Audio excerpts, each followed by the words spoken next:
Bueno, vayamos al Evangelio de Mateo, capítulo 10, que estamos estudiando nuestras predicaciones, nuestras reuniones. Ya vamos adelantando un poquito más. Capítulo 10, vamos a leer la porción del versículo 26 al versículo 31.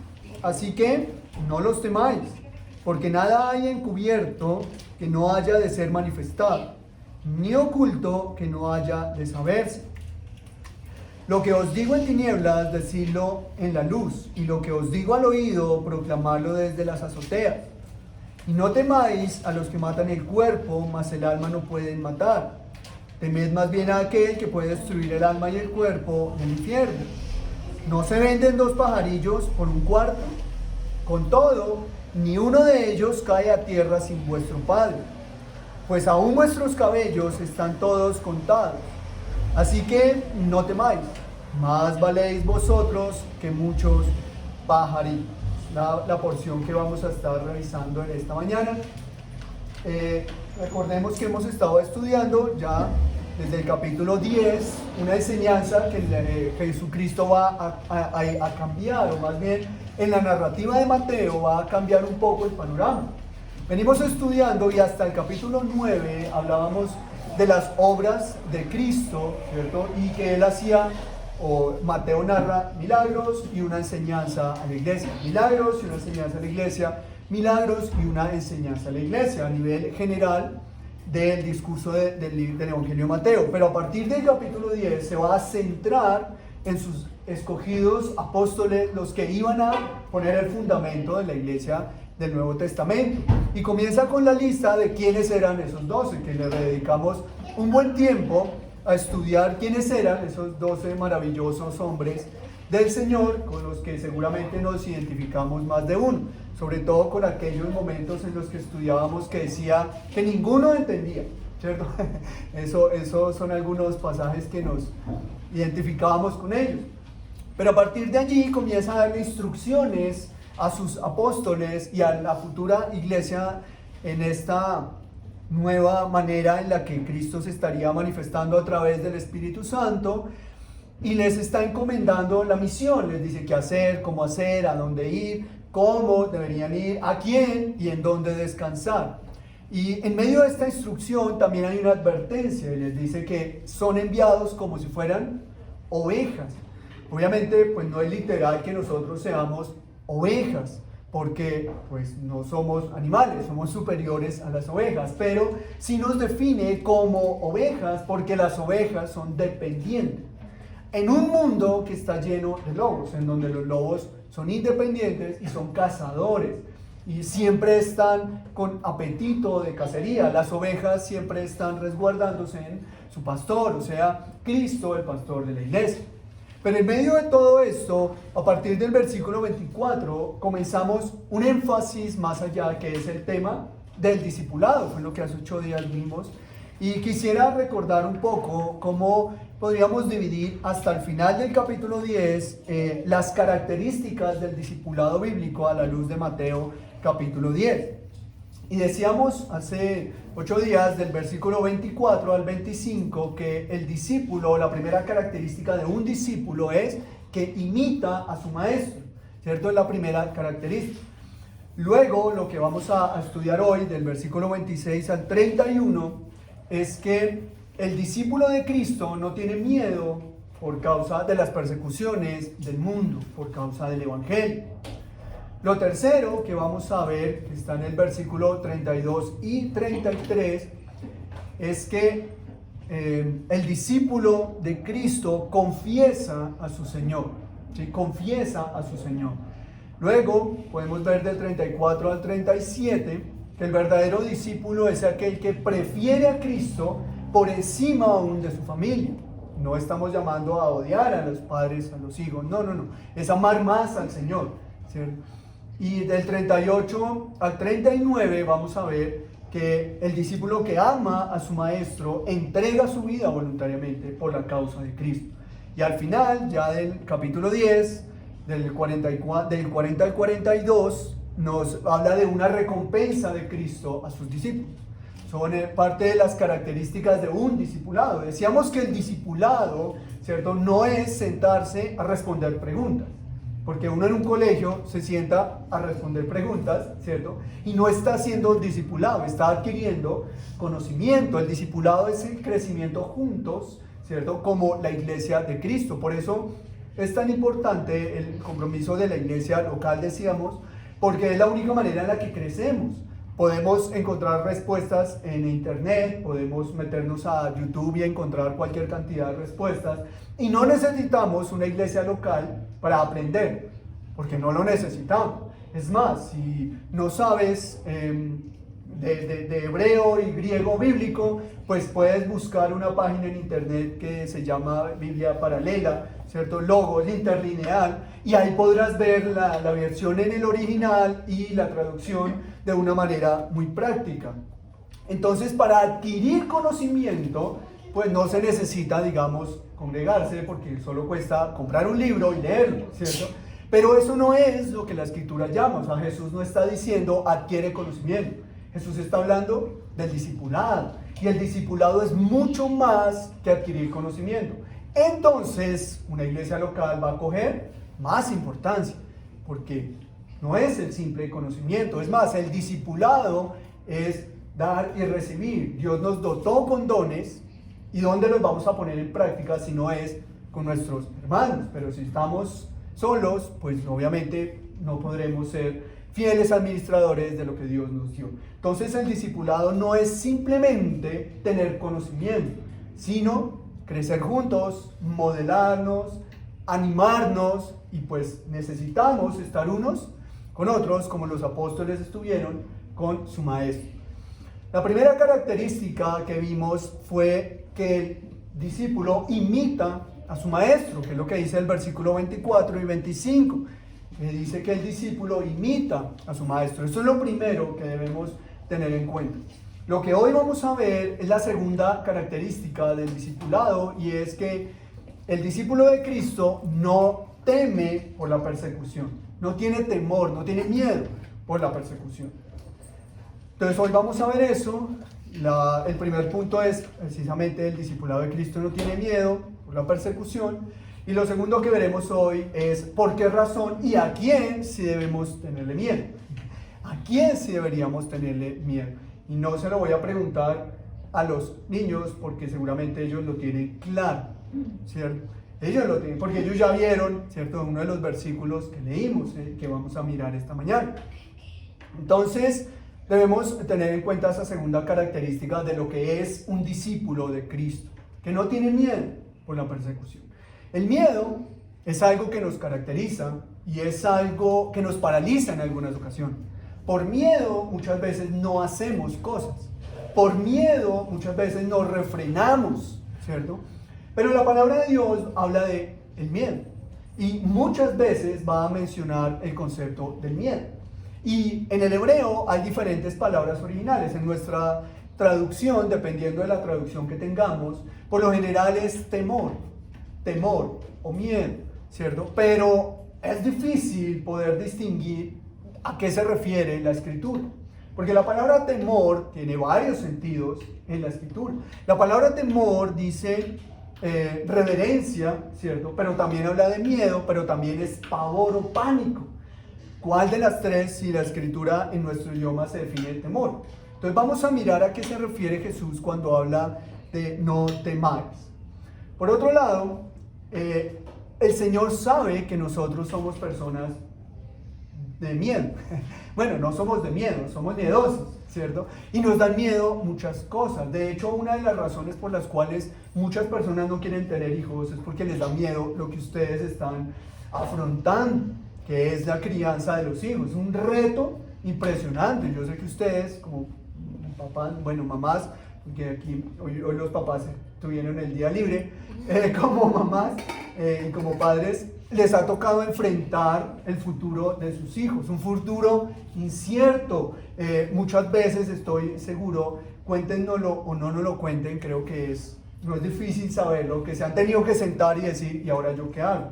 ¿Cómo los enseño? ¿Cómo les ilustro? ¿Qué hago con estos niños maravillosos, pero qué desafío tan tenaz el que Dios nos coloca, y más en el camino del Señor, y más porque en el camino del mundo es fácil, cómprales videojuegos y ahí los vas a tener juiciosos todo el día, pero enséñales lo que la Escritura nos habla, y eso es un reto muy grande. Sin embargo, por lo menos nosotros aquí damos gracias al Señor por lo que ustedes han hecho con sus hijos. Y cada vez vienen y, ay, mira lo que dice, ay, mira, ¿cierto? Y al final de las reuniones, por ejemplo, si nos acercan y nos dicen, mira lo que entendí del tema, y uno dice, ve, ¿entendiste? Yo no, y es lo que predicó. En cambio, ellos sí lo entendieron muy bien, porque están ahí. Y damos gracias al Señor por esa sabiduría que Dios les ha dado. Pero en medio de todo hay miedos. ¿Y por qué? Porque el miedo es algo que es parte de nosotros y no deberíamos ignorar. En este pasaje, nada más, en estos pocos versículos, se menciona 3 veces la frase no temáis. 3 veces, miremos el versículo 26, no los temáis. Versículo 28, y no temáis. Versículo 31, no temáis. En 3 momentos, en tan corto porción de la Escritura, hace énfasis en lo mismo. Yo creo que cuando hay algo que se repite y se repite y se repite, es algo a lo que debemos prestar atención. Así es que lo primero, la segunda característica de un discípulo es que no tiene temor a la persecución. Y así es como empieza el pasaje diciendo, así que no los temáis. Es lo primero que dice el versículo 26, no los temáis. ¿A quiénes? A los lobos. Recuerda el versículo 16, dice, los envío como ovejas en medio de lobos, y luego más adelante dice, guárdense de los hombres, y aún los enemigos serán los de tu propia casa, dice el Evangelio de Mateo, y eso es triste, pero es verdad, en algunos casos. Así es que Jesucristo entiende que nosotros podemos estar llenos de miedo. De hecho, siempre recuerdo que cuando empieza uno a evangelizar a las personas, una de las razones que más lo obstaculiza, ¿cuál es? El miedo. Aún cuando haya gente que es muy buena vendedora, a la hora de decirle, ve y habla del Señor conforme la Escritura lo dice, el miedo es una razón por la cual muchas personas evitan hacer lo que tienen que hacer. ¿Por qué? Porque está el miedo, es una barrera, es algo que no nos permite hacer más de lo que podemos hacer. Y es una realidad que tenemos los seres humanos, el miedo. ¿Qué es lo que Jesucristo nos enseña? Él nos ha advertido una y otra vez de las persecuciones, de los problemas, que los lobos cada rato están afilando sus dientes, ¿cierto? Están buscando acechar a las ovejas. Hay lobos que son más hambrientos que otros, pero el Señor constantemente nos está animando y nos está llamando a no temer una y otra vez. Antes de desplegar todo lo que el Señor menciona acá, yo quiero decir por qué razón o cuál sería la primera razón importante en toda la Escritura para no tener miedo. ¿Cuál sería esa razón importante? Aquí hay varias razones, pero quiero explicar de dónde salen estas razones, que obviamente que por lo que el pasaje nos enseña no nos permite verlo, pero ya lo viene hablando de versículos atrás, y es el concepto de lo que es la iglesia. ¿Qué es la iglesia? Es más, a los niños, ayer fue que se les puso la canción en la escuela dominica, les vamos a aprender a la escuela de la iglesia. Entonces ven a la iglesia y vamos a la iglesia. ¿Qué es la iglesia?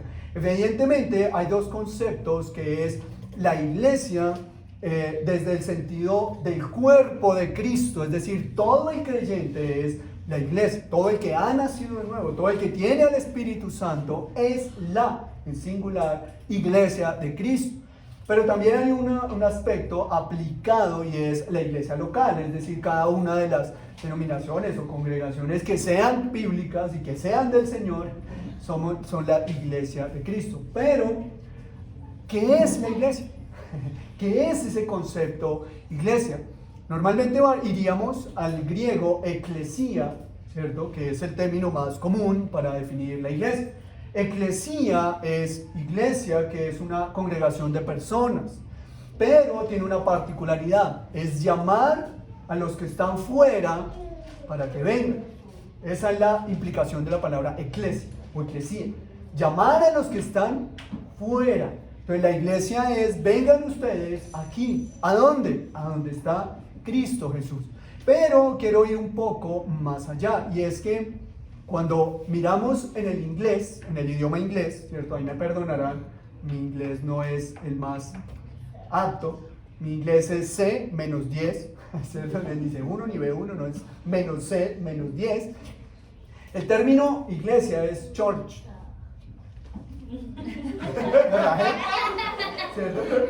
¿Cierto? Church, así como George, pero no Church, ¿cierto? La iglesia en inglés. Hay un aspecto interesante en la palabra church en inglés, y es su raíz griega, que no es eclesía. No es eclesía. La raíz griega es kuriake. Es una palabra griega, kuriake, de curios. Y esa palabra kuriake, de donde viene la palabra iglesia en inglés, bíblicamente es aquello que es propiedad de su Señor.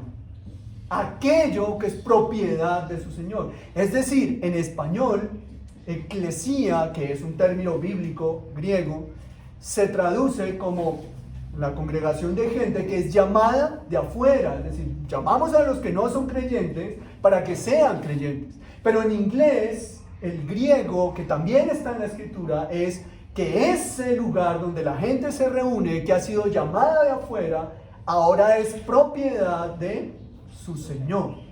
Es propiedad del kurios, del Señor. ¿Dónde podemos ver este concepto de griego del tema en inglés? Filipenses capítulo 2, versículo 11 utiliza este término griego. Filipenses capítulo 2, versículo 11 nos enseña lo que es este término, y dice: y toda lengua confiese que Jesús es el kurios, o Jesús es el Señor, para gloria de Dios Padre. Y toda lengua confiese que Jesucristo es el kurios, que Jesucristo es el Señor. Es lo que nos enseña Filipenses 2:11.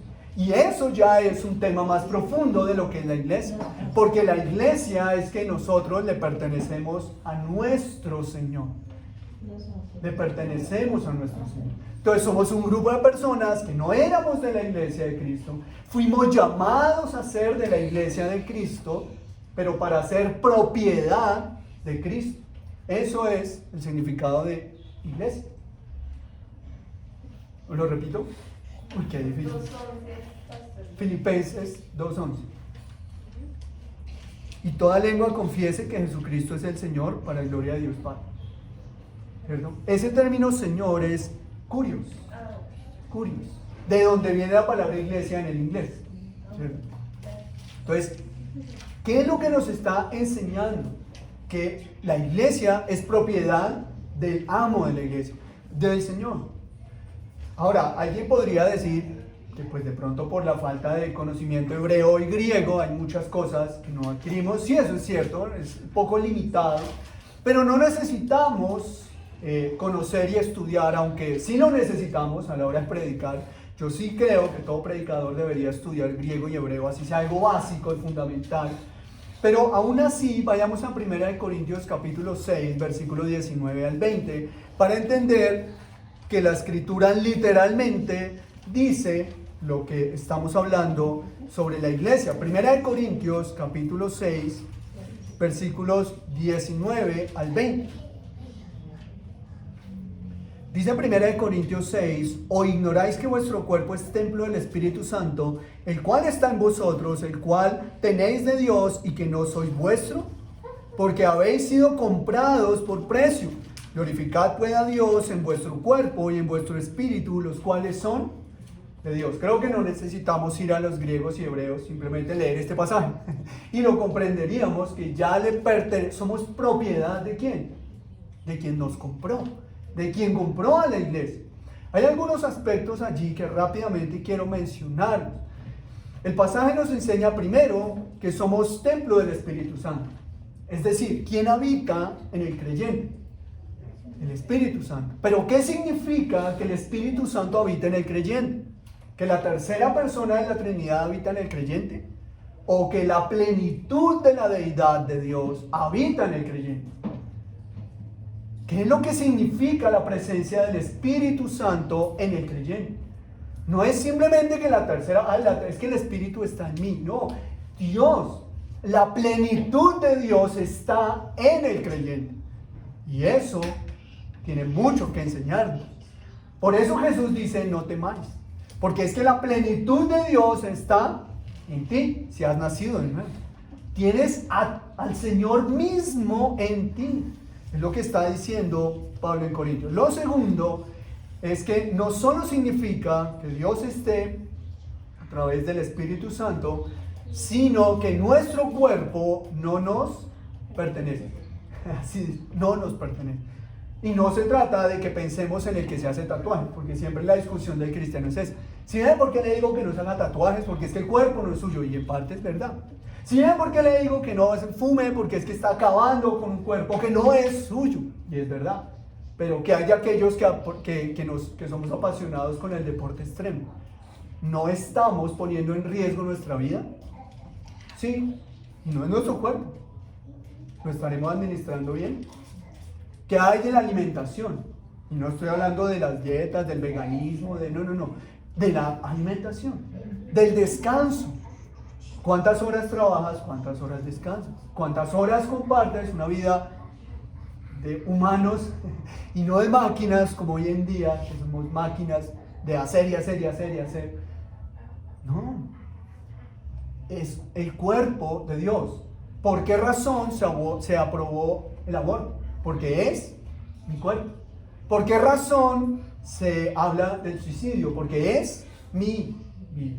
¿Por qué razón se habla de la embriaguez, de la drogadicción? Bueno, hay muchas razones, pero realmente, ¿cuánto tiempo inviertes de tu cuerpo, de tu vida, de todo tu ser? ¿Y en qué lo inviertes? Porque si es del Señor, la pregunta es cómo debemos administrarlo. Es lo mismo que cuando te contratan en una empresa y estás trabajando en una empresa y te encuentran en horas laborales haciendo otras cosas. ¿Qué dice el jefe? Es que yo a usted no le pago para eso. Bueno, el Señor diría, yo no te compré para eso. Es sencillo. Es lo que la Escritura nos está llamando. Es le pertenecemos a la iglesia, pertenece a Cristo. Pero hay un tercer aspecto que Pablo dice, y es que fuimos comprados.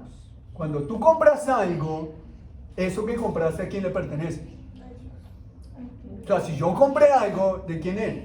Pues mío, porque yo lo compré. Aunque por ahí dicen que las cosas no son del que las compra, sino del que las necesita. Pero realmente no, el que las compra es el dueño, ¿o no? Es el propietario, es el propietario. ¿Y quién compró la iglesia? Cristo. Cristo la compró. ¿Y cuál fue el precio de la iglesia? Su sangre. La sangre derramada en la cruz es el precio que Cristo pagó por su iglesia, por su iglesia. ¿Qué tiene que ver esto con lo que estamos viendo en Mateo capítulo 10? Porque pues uno diría, pero pues acá no está, Mateo 10 no habla de nada de eso de la iglesia. La respuesta es simple. Jesús va a hablar del por qué no debes temer. Y una de las cosas que él dice del por qué no debes temer, usando los ejemplos que utiliza, es porque eres propiedad de Cristo. Y entonces podríamos comenzar con una pregunta. ¿Tú crees que si una oveja está en peligro, el pastor la abandona? Bueno, Jesús dijo que si era asalariado, salía corriendo cuando llegaban los lobos, dice él. Pero el pastor que ama a sus ovejas da la vida por sus ovejas. Entonces, si nosotros entendemos que somos y le pertenecemos a Él, ¿de qué tememos? ¿A quién le tememos? ¿Y por qué tememos? Por eso es tan importante conocer nuestra identidad en Cristo. Porque es que a partir de allí vamos a entender lo que Jesús literalmente nos va a hablar en Mateo capítulo 10. Él utiliza diferentes alegorías o comparaciones o dichos populares de su época en la que ellos sí lo entienden. Por ejemplo, cuando dice que ninguno de sus cabellos son contados, literalmente no está hablando de que Dios se ponga a contar tu cabello. O sea, eso eran maneras de expresión hebreas de su época que tienen una connotación mucho más profunda. Pero esto, entender que yo soy, le pertenezco a Cristo, es que Cristo cuida lo que es suyo. Así es que ¿a qué le tememos? ¿Y a quién le tememos? Entonces, ahora sí, si pregunto qué tiene que ver, ¿sí me hice entender? Si yo entiendo cuál es mi identidad en Cristo, mis miedos y temores mermarán. Señor, qué miedo. ¿Y el futuro? ¿Quién cuida el futuro? Es más, ¿quién determina? O quien ya determinó muchas cosas, el Señor. Debes es cuidar tu paso a paso. Debes es cuidar tu diario. Y por eso dice, cada día trae su propio afán. Porque el Señor conoce los afanes del mañana. Pero hoy, ¿qué estamos haciendo? Y no estoy hablando de proyección empresarial, de proyectos a futuro, no, eso es un tema muy distinto. Pero cuando yo entiendo, entonces, y leo Mateo 10:26, así que no los temáis. ¿Por qué razón? Bueno, lo primero que entendemos es porque somos la iglesia de Cristo. Pero, ¿qué es el temor? Hay preguntas como, ¿es pecado el miedo? Porque hay gente que dice, ¿tienes miedo? Eso es pecado. El miedo es pecado. ¿O deberíamos tener miedo? ¿O es algo natural tener miedo? Creo que la palabra, y quiero empezar con la última pregunta, decir que el miedo es natural es una frase peligrosa.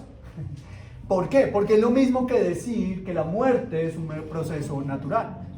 Pero cuando miramos lo que dice Génesis capítulo 3, nos damos cuenta que el propósito de Dios no era la muerte. Entonces no es un tema natural, es un tema de consecuencia, ¿cierto? Cuando nosotros vemos que el ser humano nace, crece, se reproduce y eso, y muere, ese es el estado natural. Adán y Eva no pensaban lo mismo. Entonces eso es un tema interesante a evaluar realmente. Adán y Eva no pensaban en el ciclo de la vida como nosotros lo pensamos. Es más, a Adán y Eva no le importaba tener paraguas, porque ni llovía, ni había estaciones. Todo eso surge después del diluvio, no antes del diluvio. Antes del diluvio todo era perfecto. Bueno, antes del pecado todo era perfecto. Entonces, ante estas preguntas, ¿deberíamos tener miedo? ¿Es pecado tener miedo? Si vamos a hacer una respuesta general, la respuesta simple creo debería ser, el cristiano no debe tenerle miedo a nada, pero el miedo es parte de lo que somos tenemos los seres humanos. O sea, el cristiano no debería tenerle miedo a nada, pero el miedo es algo que es parte de que nos hace humanos, porque somos seres humanos y tenemos debilidades y limitaciones, por tanto, tenemos miedo, ¿cierto? Entonces, ¿deberíamos? No. ¿Lo tenemos? Sí, sí. ¿Y por qué digo que no deberíamos? Bueno, hay más de 365 veces en la Escritura menciona la frase no temerás. Y si hay más de 365 veces en la Escritura que dice no temerás, ¿tú qué concluyes? ¿Que el miedo debería ser parte de nuestra vida? Claro que no. Ahora, si vamos más allá, Jesucristo está hablando del temor. Recordemos, ¿qué pasó con el miedo de los apóstoles en la tormenta? ¿Recuerdan? Hubo una tempestad, Jesús estaba durmiendo y ellos sintieron temor. Cristo se levanta y ¿qué hace Cristo? Bueno, es normal el miedo. Los reprende, les llama la atención y les llama a hombres de poca fe. ¿Por qué teméis? Pues porque nos estamos ahogando, Señor. Tenemos miedo porque nos estamos ahogando en una barca en medio de una tormenta. Y Jesús no les dice, tranquilos, que aquí está su Salvador. Les dice, hombres de poca fe, ¿por qué temen? Y aún estaba la tormenta. Recordemos que primero les dio un sermón y luego calmó la tormenta. ¿Tú escucharías a Cristo en medio de la tempestad? Pues a ellos les tocó, porque ellos no podían calmar la tempestad. Y Jesús dice, en medio de la tempestad, ¿por qué temen hombres de poca fe?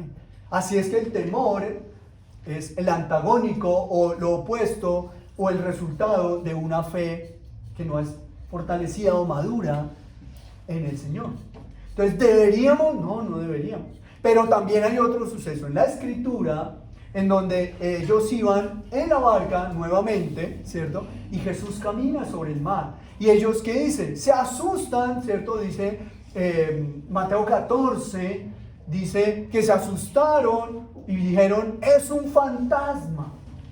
¿Y qué hace Jesús? En esta ocasión no los reprende, les alienta y les dice, no teman, soy yo soy. Entonces vemos cómo Jesús no está a favor del miedo, ni del temor, en el sentido de miedo. Y según lo que la Escritura nos dice, y como hemos visto en 3 ocasiones de la porción de hoy, que dice, no temas, es porque el miedo no es parte de nosotros. Pero Jesús es consciente de que nosotros sí tenemos miedo. Sí tenemos miedo. Y eso es algo importante. De manera que si alguien te dice, el miedo es pecado, pues el miedo no es pecado. O depende. Porque puede ser producido por la falta de fe y ahí sí hay un problema. Pero puede ser ausencia de fe por necedad o puede ser ausencia de fe por inmadurez. Si tú a un niño pequeño le pides que haga lo que hace una persona de 40 años, es normal que lo que haga un niño de 4 años, de 3 años, no alcanzará el nivel que puede hacer una persona de 40 años. O en teoría. En teoría no debería ser así. O sea, vamos a dictar. Entonces voy a empezar a dictar y entonces aquí hay niños, ¿cierto? Y hay adultos. Si yo empiezo a hablar y empiezan a copiar, lo más probable es que los niños no alcancen a copiar al ritmo de sus padres. Porque eso es algo natural. O una persona que no sepa escribir, por más que tenga edad, pues se va a quedar corta escribiendo. Entonces, la inmadurez de la fe también depende del tiempo en el que una persona esté creciendo en su fe. Si una persona no conoce al Señor, lleva poco tiempo en los caminos del Señor, entonces hay que enseñarle, ayudarle, acompañarle para que vaya madurando. Pero de lo contrario, si lleva muchos años, por ejemplo, en los caminos del Señor, no ha madurado su fe, entonces habrá que ir a Corintios, habrá que ir a Hebreos, cuando dice, debiendo ser maestros, son como niños. Y entonces hay que reprender esa falta de fe, porque ya es un tema no de un estado natural de inmadurez, que es un proceso natural en el que una persona va creciendo, sino que es necedad y deberías tener, después de muchos años, una fe mucho más madura. Y entonces habría que llamar la atención. Animar, orar, acompañar, pero llamar la atención. Porque eso es lo que debería suceder. Por eso por un lado. Por otro lado, cuando nosotros vemos cuál es el origen del miedo, cuando surge el temor en la vida de una persona, nos damos cuenta que no es un propósito de Dios. Nos damos cuenta que no es un atributo que Dios nos entregó. Miremos Génesis, una historia muy conocida, el versículo 10. Conocemos la historia, así es que solo quiero recordar un poco lo que dice el versículo 10. Génesis 3:10 dice, y él respondió, oí tu voz en el huerto y tuve miedo. Es la primera mención en la Escritura sobre el miedo. Pregunto, ¿el miedo fue dado por Dios? El miedo es consecuencia del pecado. Y eso es interesante. Todo esto, ¿por qué lo digo? Porque es que estamos en épocas difíciles, en donde si tú tienes miedo, antes de preguntarte por qué, antes de conocerte, inmediatamente van a acusarnos como el miedo es pecado y eso no es, pero es que tú no estás en esta situación. O yo no tengo tu madurez, quizá una persona pueda salir con eso. Entonces debemos ser cuidadosos cuando una persona diga o vea que es por miedo. Debemos ser cuidadosos, pero también debemos ser sabios, no para decir, no, si el miedo es normal, porque no es normal, en el sentido en el que Dios no nos hizo con miedo. El miedo aparece después del pecado. Lo que tenemos que hacer cuando una persona tiene miedo es lo que Cristo enseña en Mateo 10. Mateo 10 no está diciendo que el miedo es pecado, está diciendo, no temas, no temas, no temas. Mira, vas a hacer esto, qué miedo, no temas, no temas. ¿Por qué? Bueno, ahí es cuando entramos entonces a las razones que el Señor nos va a dar del por qué no debemos tener miedo. Una, que es la que está detrás de todo este contexto de Mateo 10, que es nuestra identidad en Cristo. Es decir, no tengas miedo porque tu hermano mayor te va a defender. No tengas miedo porque Cristo va a defender a sus ovejas. No tengas miedo porque aunque los lobos no le temen a las ovejas, le van a temer al pastor de las ovejas. Y el pastor de las ovejas va a dejar a sus 99, va a ir por la perdida. Y si hay un lobo, le va a dar una garrotera a ese lobo para que no se meta con sus ovejas. Nuestra identidad. Y de ahí se desprende entonces el versículo 26 de Mateo. No les temas, ¿por qué? Y es interesante cómo Jesús, de una manera metafórica, explica. Porque nada hay encubierto que no haya de ser manifestado, ni oculto que no haya de saberse. Lo que os digo en tinieblas, decidlo en la luz, y lo que os digo al oído, proclamadlo desde las... Creo que es muy fácil entender la razón por la cual no debemos temer. Porque Dios habló en tinieblas y ahora hay que sacarlo a la luz. Porque no debes temer porque todo será sacado a la luz. ¿Hay algún sentido en eso? Lo que el Señor está diciendo es que no debemos temer lo que nos suceda por hablar la verdad. Porque muchas veces a nosotros nos da temor hablar por el resultado y las consecuencias de lo que digamos.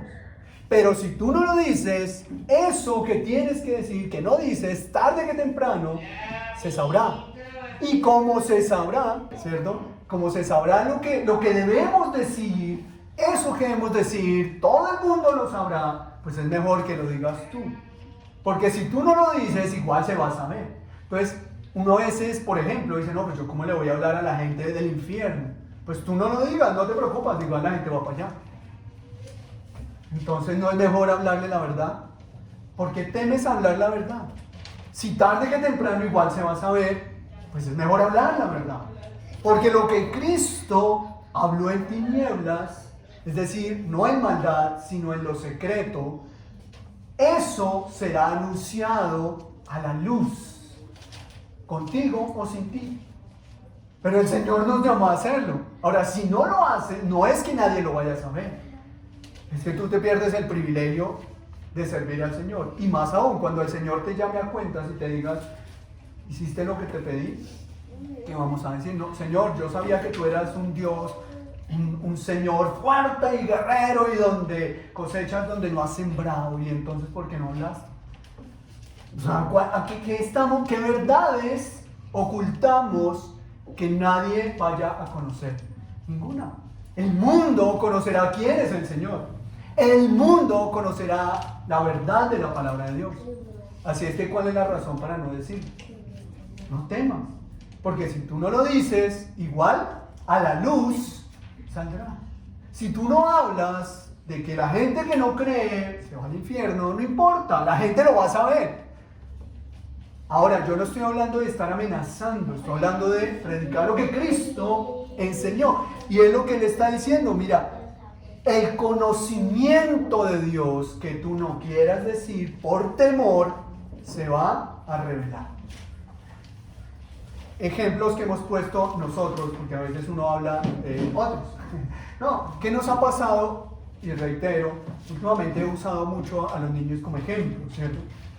Porque es el primer enemigo de la palabra de Dios, es la pedagogía para los niños. Ese es el primer enemigo del cristianismo, la pedagogía moderna. Entonces, a ellos, y cuando hicimos una obra de teatro para finalizar el año de Ponchinelo, yo no sé cuántos de ustedes estuvieron, en ese momento todavía antes de la pandemia, pues teníamos el Salón de San Marcos, entonces pues no, estábamos allá. Y el día que dice, aquí tenemos a los actores, tenemos una actriz famosa de la obra de Ponchinelo. Y estuvimos hablando, resulta que parte de la obra, yo no sé si ustedes la conocen, es que a los que hacían buenos malabares les daban estrellas. Y a los que hacían lo malo se les ponían manchas. Entonces nosotros cogimos unas manchas, un papel color negro. Y había personas que estaban dedicadas a estudiando la pedagogía y eran personas preparadas en pedagogía y psicología y demás cursos de todo eso de pedagogía para niños. Y lo primero que nos dijeron es no se les puede poner un papel negro, porque está prohibido en las instituciones educativas usar el color negro porque les puede generar problemas. Y problemas nos generó como iglesia cuando dijimos, pero es que el diablo es negro. O sea, no, entiéndame, estoy hablando del color negro, de que es que él no va a ponerse a pintarte de colorcitos. O sea, cuando Jesús dice que los lobos nos van a atacar a las ovejas, Jesús no está pensando en una película infantil, donde los lobos son bonitos. Él está pensando en lo que es un lobo, y el lobo va a destruir y a desprezar a las ovejas. No es para que pongas a tus hijos a ver esos programas, pero tampoco podemos ocultar una verdad. Entonces, cuando uno dice, bueno, sí, no, mejor callemos eso, porque es que no, tarde que temprano saldrá la luz. El problema es que puede que ya sea tarde. Y ellos crezcan con una falsa esperanza. Y entonces hoy tienen que tomar pastillas para la depresión. ¿Y por qué? Porque se les ha ocultado que el mundo no es positivo. En el mundo hay aflicción. Y el bullying no es nuevo, eso existió. Y por eso a Cristo, por el bullying, lo colgaron en una cruz. Entonces, cuando a los hijos les hablamos la verdad, sin crueldad, pero la verdad, porque siguen siendo niños. Y no estoy diciendo que para que los niños conozcan la drogadicción hay que llevarlos a donde los drogadictos a que los vean consumir, porque esa no es la solución, eso no es el proceso. Hay que enseñarles que en el mundo hay aflicción, en el mundo hay dificultad. Entonces, si no lo dices, créeme que el mundo les hablará. Y no hay nada, dice Cristo, nada encubierto que no haya de ser manifestado. Así es que, ¿por qué no hablamos?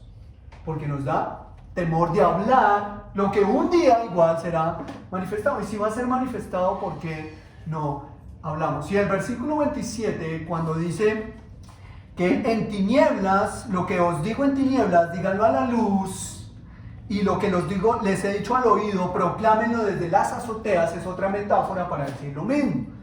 ¿Por qué habla de las tinieblas? Porque muchas veces Jesús habló solo con sus discípulos. Y entonces cuando tú llegas y dos personas están hablando y de pronto se quedan calladas, uno que dice, ustedes están hablando es de mí. En tinieblas estaban hablando, es decir, en lo secreto. Aquí no se refiere a tinieblas malos, sino en la oscuridad, en lo secreto.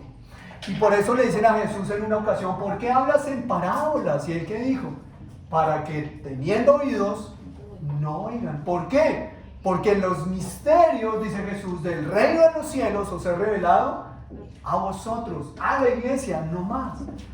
Entonces Jesús les está hablando en lo secreto. Pero un día los apóstoles ya no hablarán en lo secreto, sino que dice, en tinieblas díganlo a la luz. Lo que yo se los dije a ustedes, lo que pasó en la transfiguración, ¿se acuerdan que Jesús se transfiguró y solo hubo 3 apóstoles allí? ¿Quién los sacó a la luz? El apóstol Pedro dice, lo que vimos y oímos es cierto, estando en ese monte, y Pedro cuenta lo que vivieron y que nadie más vio, la palabra del Señor. Ahora, ellos no estaban preparados para esto, como dicen algunos chistes de redes sociales, ¿se acuerdan? Dice tal cosa, pero ustedes no están preparados para esta conversación. Es que dicen los memes, los chistes. Es lo mismo, Jesús les está diciendo, les estoy enseñando esto ahora, pero es que ustedes no están preparados todavía. Y eso lo vemos en Juan, capítulo 16, versículo 12 y 13. Juan 16, 12, 13, Jesucristo está hablándole a los discípulos y dice, aún tengo muchas cosas que decirles. O sea, Jesucristo tenía muchas cosas que hablarle a sus apóstoles. Pero ahora, dice Jesús allí, no las podéis sobrellevar. Hay muchas cosas que tengo por decirles, pero ahora no van a poder entender. Si no entendieron que Él tenía que morir para resucitar, mucho menos entenderían todo lo que Él cayó. Pero cuando venga, dice el Espíritu 13, el Espíritu de verdad les hablará, les hará entender por qué. Porque Él no hablará por su propia cuenta. Es decir, lo que Cristo está diciendo es que en tinieblas, en lo secreto, solo a los suyos les estaba diciendo algunas cosas, pero con el pasar de los años, cuando venga el Espíritu Santo, eso que no entendían, ahora sí lo van a poder exponer. ¿Y de qué manera? Pues parándose en las azoteas y hablando. Eso, en pocas palabras, es públicamente. O sea, siempre que una persona quiere hacerse oír ante una multitud, ¿qué busca? Un lugar alto. Busca un lugar alto, busca subirse en una tarima, busca subirse encima de otra persona para poder ver, para que su habla abarque más personas. Eso es lo que Jesús está diciendo. Párate en una azotea y grita la verdad del Evangelio, que ahora no entendían los discípulos, pero que nosotros sí, porque ¿quién está morando en nosotros? El Espíritu Santo. Porque somos su iglesia. Y el Espíritu mora en su iglesia. Así es que la pregunta es, ¿por qué tememos? No les temáis a los lobos, porque aunque tú no hables, ellos escucharán la verdad.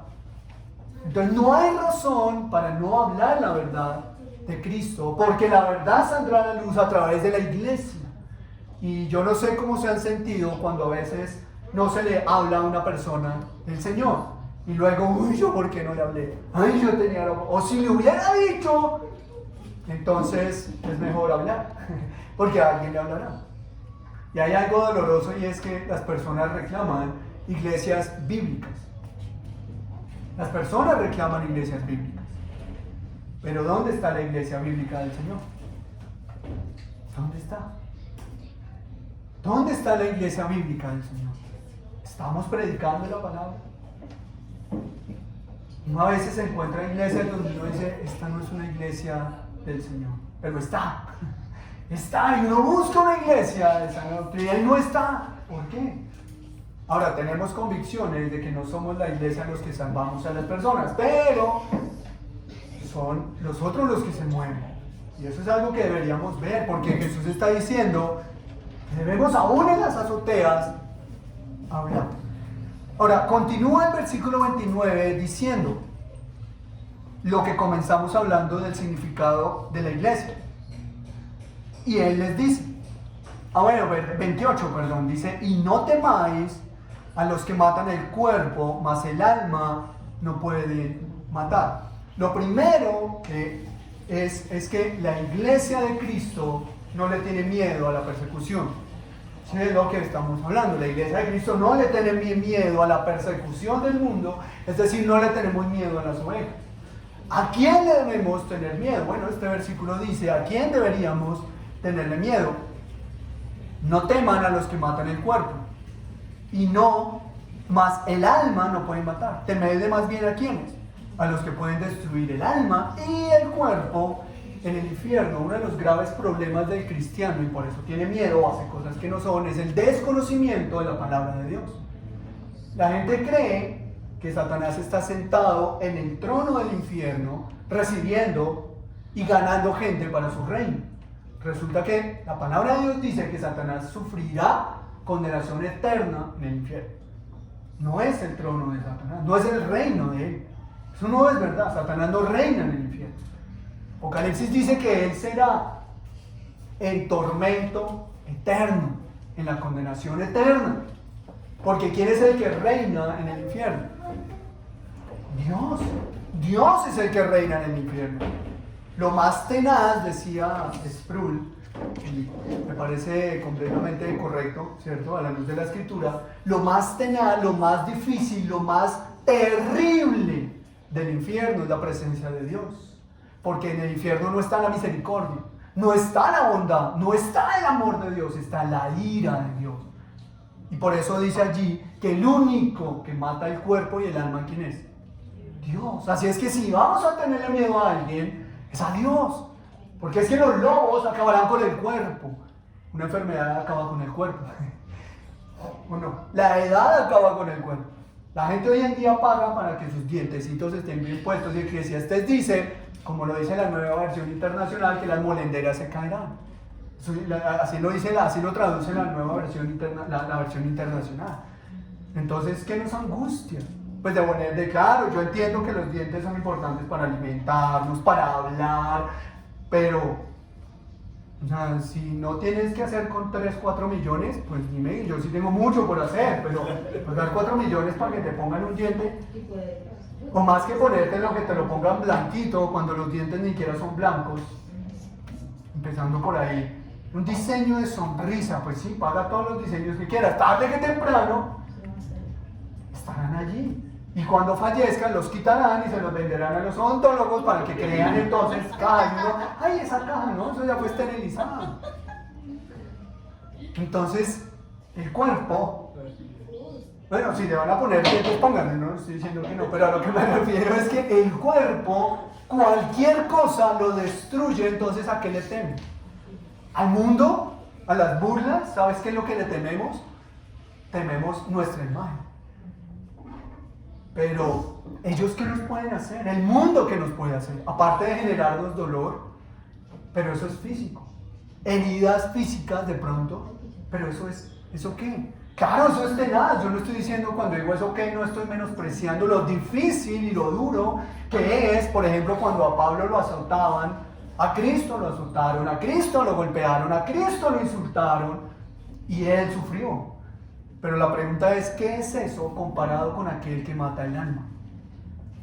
Bíblicamente, el ser humano es cuerpo y alma. Algunos han dicho que es cuerpo y alma y espíritu por un pasaje en Tesalonicenses.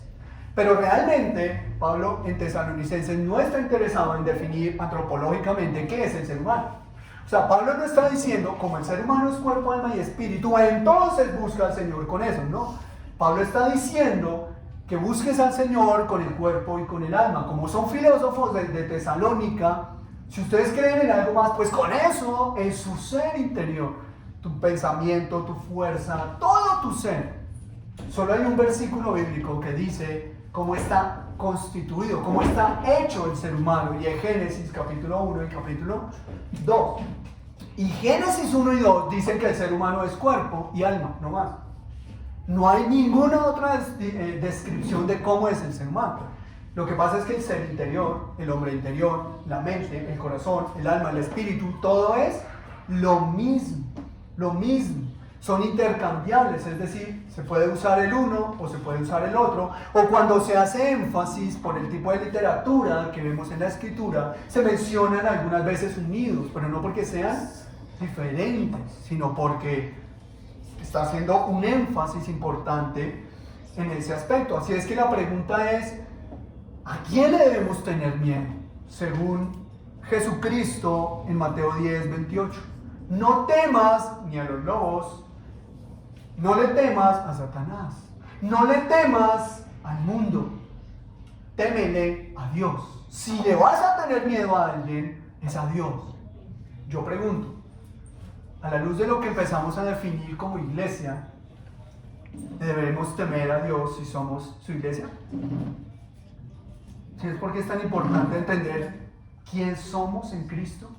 Porque si somos ovejas del buen pastor, ¿le debemos tener miedo a nuestro pastor cuando llegue a acercársenos? O sea, que llega Cristo a las ovejas a abrir la puerta del redil, y Él es la puerta del redil. O sea, no solo es el pastor, es la puerta del redil, y el camino y los valles de grandes pastos, ¿cierto? Y Él viene a sacarnos, ¿qué decimos como ovejas? Este malo nos va a envenenar con un hongo que nos haga comer, ¿cierto? No, las ovejas tranquilamente caminan con su pastor, porque el buen pastor, que es Jesucristo, en lugares de delicados pastos, dice el Salmo 23, nos hará descansar. Y aún en sombras de oscuridad, de valle, aún en el peligro, aún cuando la muerte nos está rondando, ¿qué dice la Escritura? Sombra de muerte. Sombra de muerte. Entonces, Él no está diciendo que nunca pasaremos por ahí. Ese Salmo 23 no está diciendo que cuando llegues a un lugar así te vas por otro lado, no. Si pasas por ese valle doloroso donde la muerte te está respirando, no te preocupes, porque ahí está el pastor que te está cuidando. Y si está el que te cuida, entonces la pregunta es, ¿a quién le tememos? Si al único que deberíamos temerle Dice Hebreos 4, acercaos pues confiadamente al trono de la gracia para hallar oportuna misericordia. Si Él nos dice acérquense para hallar misericordia, y no miedo, sino misericordia, a Él no le tenemos temor. La pregunta es, ¿a qué le tememos entonces? ¿A quién le debemos temer? A nada ni a nadie. A nada ni a nadie. Y Él usa dos ejemplos maravillosos. Primer ejemplo, ahora sí, versículo 29. Jesús está diciendo, mira, no, solo Dios es el único que puede destruir tu alma. Y no lo va a hacer.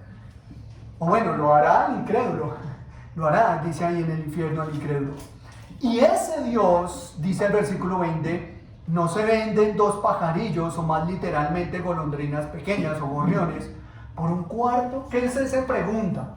Jesús está diciendo, mira, la gente vaya a ese mercado, pero está buscando lo más barato. Y compra lo más barato. Nada parecido con la realidad de hoy. Le toca a uno hoy ahora buscar eso. Pero Él está diciendo, la gente compra en las plazas de mercado, compra gorriones o compra pajarillos pequeños, literalmente en la traducción, y los compra ¿por cuánto? Por un cuarto. Es decir, lo más barato que vas a conseguir es estos pajarillos. Eso es lo más barato. Y dice Jesús más adelante, con todo, siendo lo más barato, ni uno de ellos cae a tierra sin vuestro Padre. ¿Qué está diciendo Jesús? Primera ilustración es que Dios tiene conocimiento pleno, aún de todas las aves, aún de la más insignificante de las aves. ¿Qué pasa si uno está viendo una golondrina, un gorrión, un pájaro barato ahí, un pajarito ahí, cualquiera? Pues si uno lo ve y dice, ah, tan bonito, y si aparece un pavo real, ¿uno qué hace? ¡Wow! Y el pobre pajarito, ignorado, porque llega este con su pelaje maravilloso y abre esa cola hermosa, y uno, ¡wow! ¡Qué belleza! En cambio el otro ahí negrito, chiquito, feo y que tenga el pico torcido. Menos atención le vamos a prestar al pobre gorrioncito. Pero Dios está mirando ese pajarito. Mientras que nosotros dejamos de verlo por ver la belleza de un pavo real, el Señor sigue mirando al pajarito. Entonces dice ahí, con todo, ni uno de ellos. Nosotros por lo mucho estaremos mirando un pajarito. Recuerda, uno va a la plaza de Bolívar, una mano de paloma, si uno ve alguna paloma por ahí que se va a caer o a estrellar, y uno se queda ahí mirando. Mientras que alrededor hay un mundo de circunstancias, uno solo puede mirar esta palomita. El Señor las está mirando todas al tiempo. Y si una de ellas se cae, Dios lo sabe. Si una de ellas se cae, Dios lo controla. Y más aún, el término griego de la palabra sin, que es una preposición importante, no solo es permisividad, control o conocimiento. Eso también implica que si Dios la quiere empujar, la empuja para que se caiga. Eso es lo que enseña este pasaje. Ni uno de ellos cae a tierra.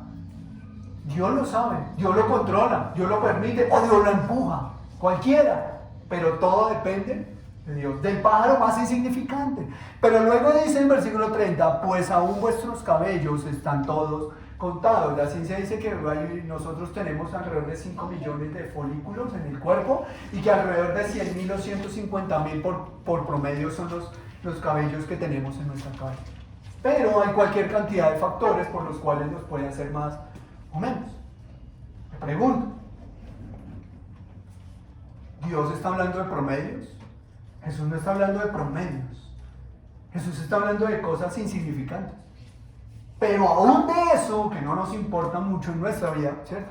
Bueno, cuando uno empieza ya a verse caldito, ahí sí se preocupa, pero de lo contrario uno no está diciendo ¿cuántos cabellos tendré yo? Bueno, alguna vez, no sé si se lo han preguntado, ¿los has contado? Si te cuentas y no sabes si apenas que contaste te lo arrancaste, entonces ella no cuenta. Pero el Señor tiene control hasta de lo más pequeño.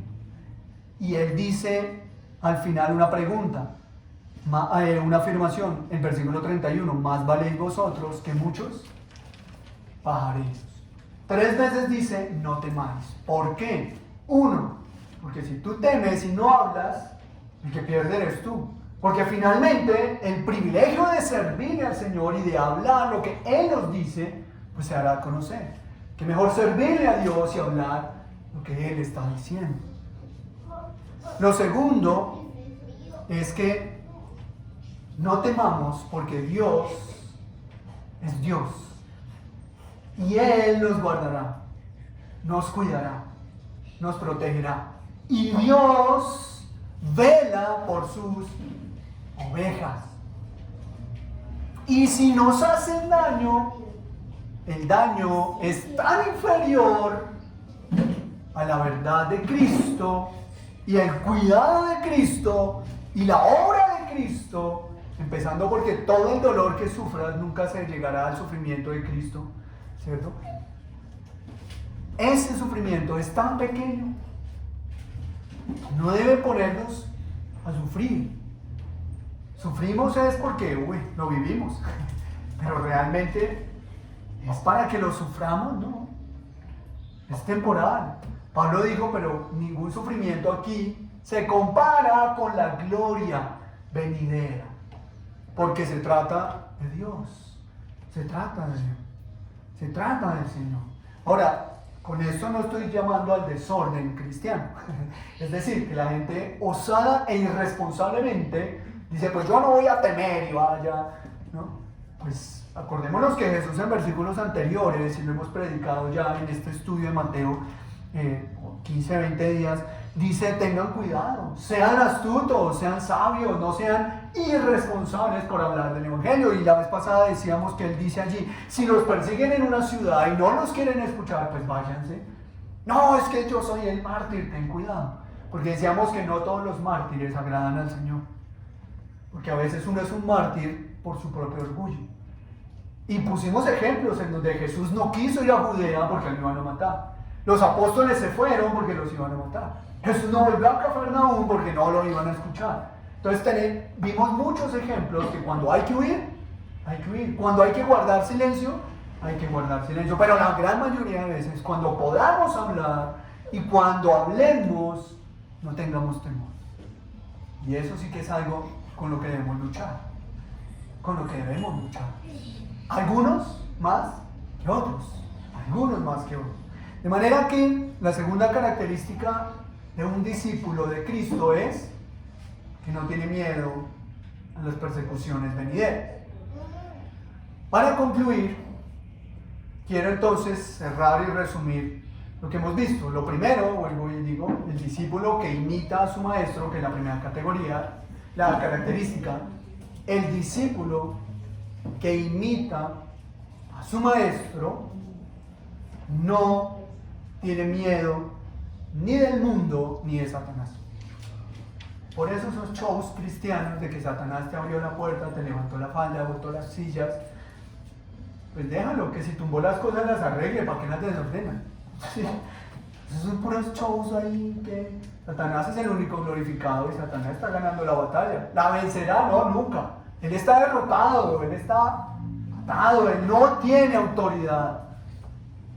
Pero se burla de todos esos shows que crean muchas veces la fantasía. Pero lo que aquí nos dice es que el discípulo que imita a Cristo no tiene miedo ni del mundo ni de Satanás. No lo tiene. Lo segundo son las razones que encontramos allí. Lo segundo de las razones, comprender que somos siervos de Cristo. Es comprender que somos siervos de Cristo. Le pertenecemos a Cristo. Le pertenecemos a Cristo. Y solo a Él le damos cuentas. Y solo a Él le damos cuentas. Pues la razón es que somos siervos de Cristo, dependemos de Cristo y solo a Él le damos cuentas. Porque esto es importante. Porque la gente se siente culpable cuando Satanás viene a susurrar falsamente las mentiras de los demás. No, pero ¿y eso que usted es cristiano? Yo le doy cuentas a Dios, no a usted. Y Dios conoce mi corazón, entonces señalen, acusen, digan lo que quieran. ¿A quién le damos cuentas? ¿Y con quién nos arreglamos a cuentas? Bueno, si nuestras fallas es con los demás, debemos ir a los demás a solucionar el problema. Pero si nuestras cuentas son con Dios, vamos a Dios a solucionar. Entonces, ¿a quién le damos cuentas? Al Señor, no a los dedos acusadores. Y eso que son cristianos. Pues sí, bienvenido, tranquilo, ahí tiene una silla para otro que también le dirán, ¿y eso que es cristiano? Bienvenidos, bienvenidas, sigan. Tenemos varias sillas para los pecadores que van a venir a acompañarnos. Bienvenidos todos a la casa del Señor.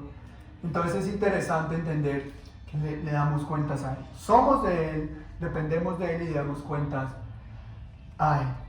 Y lo tercero es un llamado a anunciar lo que Él nos ha dicho que hablemos.